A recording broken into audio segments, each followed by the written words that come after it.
Captain, we have a situation here. Two of our finest soldiers have fell to a Russian ambush. Well, not too much of an ambush, because there is a very nice position down the street over there with two PKMs and a command team, and these guys helplessly walking into this line of fire, or sector of fire of them, and well, it didn't go well for them. They're hurt now. They need to be rescued. This team of soldiers here that are willing to do the job, and probably smoke grenade would suffice to do this. I am usually not having too much success with my smoke grenades, so the objective for this scenario, it is just to get these two guys out of danger. So I created this made up totally fake mission just to show you something that I saw in one of my play by email games. So in this totally fake scenario, I created an objective, called it Save Private Brian, and well, there are two of them. I don't know the name of the other, that's why the name, just a joke. Yeah, I'm trying to simulate here the effect of this team over here of soldiers moving right there and quickly gathering, or pulling out the two soldiers out of harm's way. You just need to touch it and get out. I didn't set it up correctly as an objective. I have to apologize for that. I forgot. Now that I'm testing, I realize I didn't make that change. So why you're seeing all the Russian troops? Well, because in addition to that, I'm playing this game as in editor or scenario author game mode, so you can see what other people are doing. But it didn't make any sense to do it otherwise, like create a real scenario, because I know what's happening, I know where people are.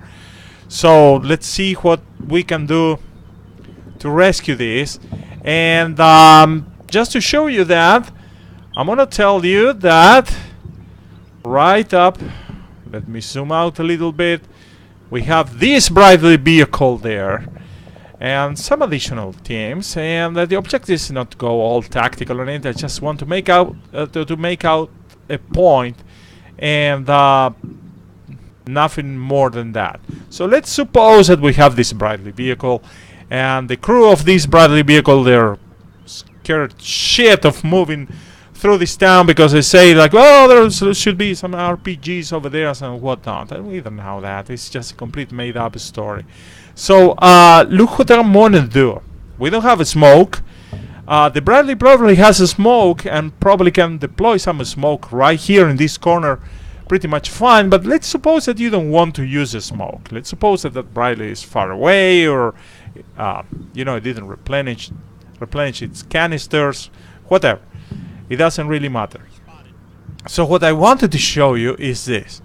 If I put a target right there, the Bradley will start shooting, and it will generate so much smoke and dirt and whatnot that it's gonna obscurate the vision from the Russian point of view. Let me pause it, and let's go all the way to the Russian position.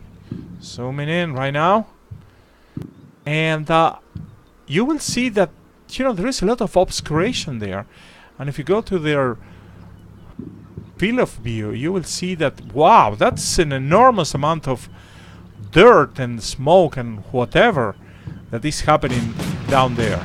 You see, and it's growing by the second. So what happens if I move my little team here, these guys, what happens if I move them and let them stay for a little while, not too long, but just enough to see if this dirt and smoke can actually obscure and protect the team. So I'm gonna put quick order. Then I'm gonna ask them to face over there, and after that, then we're going to move away to.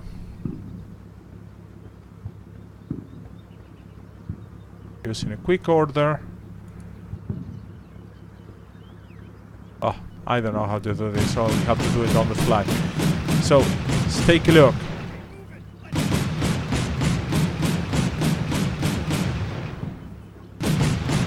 Now, I want you to notice also another thing. That doing this is silly for several reasons.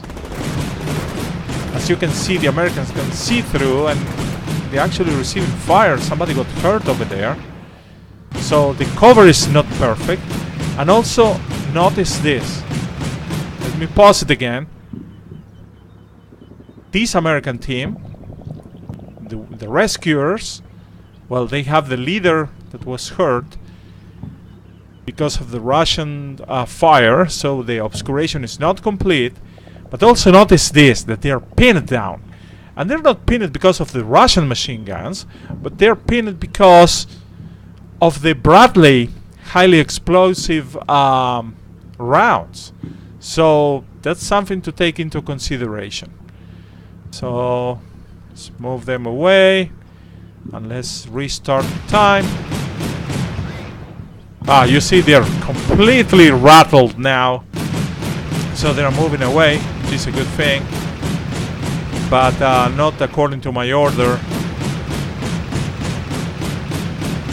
And yeah, they're suppressed for all matters. So if you're ever gonna use this, which I doubt,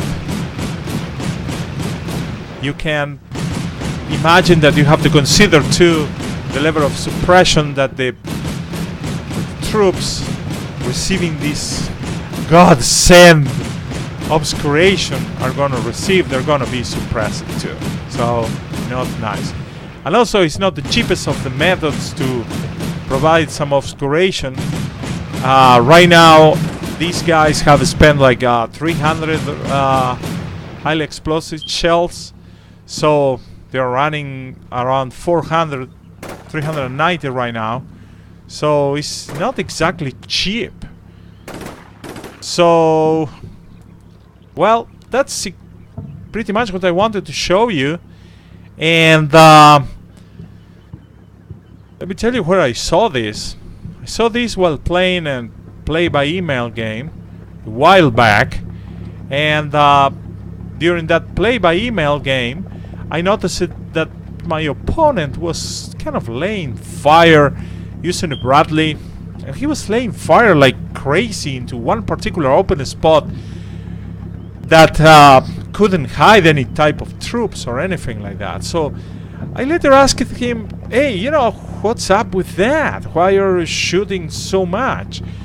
And he didn't answer while we were playing. But later on I found myself in a pickle because I found some troops into my interior lines. And when the game ended, I asked him again, and he said, well, you know, those shells that were exploding in that, you know, conspicuous place over there, they were used just to hide my troops moving through. And I thought it was so cool. It's one of those moments when you play and you're like out-thinked and out-maneuvered by somebody. You say like, wow, dude, that's so freaking cool. So anyway, I don't know if you're going to use this. I just wanted to share it. Don't make too much out of it. And again, this is not a real scenario. It's something that I completely made up in a couple of minutes just to show my point. So again, I enjoy your company. Thank you for watching this video, and stay tuned for more content here and in my blog, Real and Simulated Wars. Thank you.